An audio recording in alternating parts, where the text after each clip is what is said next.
Pasta வேணும்னு அடைப்பிடிச்சா கடைக்கு போய் பணத்தையும் நேரத்தையும் வீணடிக்காதீங்க. கொஞ்சம் கோதுமை மாவு உருளைக்கிழங்கு வீட்டுல இருந்தா சூப்பரான பாஸ்தா வீட்லயே செய்யலாங்க. அதுவும் குயிக்கா, டேஸ்டா, ஹெல்த்தியா. வாங்க எப்படி செய்யலாம்னு பார்க்கலாம். 2 உருளைக்கிழங்கு எடுத்து வேக வச்சு அதை ஆறுனதும் தோலை உரிச்சிட்டு இந்த மாதிரி மசிச்சு வச்சுக்கோங்க. 2 கப் கோதுமை மாவை எடுத்து இந்த மசிச்ச உருளைக்கிழங்கோட சேர்த்து தேவையான அளவு உப்பு, கொஞ்சம் எண்ணெய், தேவையான அளவு தண்ணி சேர்த்து நல்லா பிசைஞ்சு வச்சுக்கோங்க.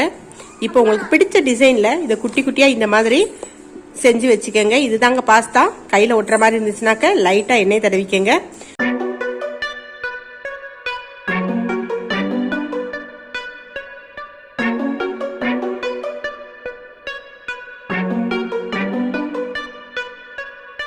ஒரு சின்ன துண்டு இஞ்சி, ஒரு 4 பூண்டு இதழ், 2 பெரிய வெங்காயம், 4 தக்காளி பழம், இதை குட்டி குட்டியா நறுக்கி வச்சுக்கோங்க. பேன்ல எண்ணெய் காஞ்சதும் இஞ்சி போட்டு வதக்கிட்டு வெங்காயம், தக்காளி இதையும் சேர்த்து நல்லா வதக்குங்க. இது நல்லா வதங்கினதும் ஆற வச்சுட்டு மிக்சி ஜார்ல போட்டு அதை நல்லா அரைச்சி வச்சுக்கோங்க.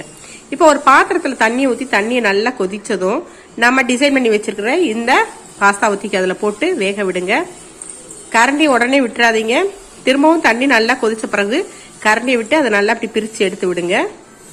இப்ப பாஸ்தா வெந்துருச்சுங்க. இந்த தண்ணியை இருத்துட்டு இந்த பாஸ்தாவை தனியா எடுத்து வச்சுக்கோங்க. இப்ப பேன்ல கொஞ்சம் பட்டர் போடுங்க.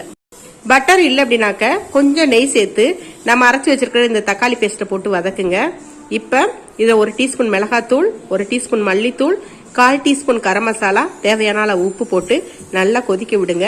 இது பச்சை வாசனை போனவனையும் இதுல நம்ம செஞ்சு வச்சிருக்கிற இந்த பாஸ்தா ஊத்திக்கு போட்டு நல்லா கிளறி விடுங்க.